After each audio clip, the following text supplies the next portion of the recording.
এই আমাদের বাঙালিদের উপোস পার্বণ শুরু হলো। তো গতকাল ছিল অশোক ষষ্ঠীর পুজো, প্রত্যেক মেয়ে করে। তো আমিও তার অন্যথা নই।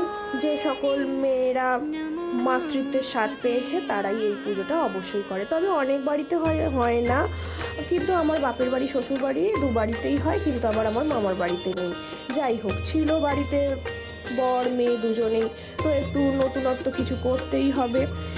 কেন কি নিজে থাকলে হয়তো যাই হোক একটু খেয়ে নিতাম, তো ওরা যখন আছে সবারই পেট ভরা লাঞ্চ তো কিছু করতে হবে। বাড়িতে সাবু ছিল, প্রচুর সবজি ছিল, তাই দিয়েই করে ফেললাম পোলাও। তবে হয়তো অনেকে বলবে ছোট কেন, বড় সাবু দিয়ে করলে ভালো হতো, কিন্তু ছিল না, কি আর করি উপায়। পাঁপড় ভাজা আর আমের চাটনি।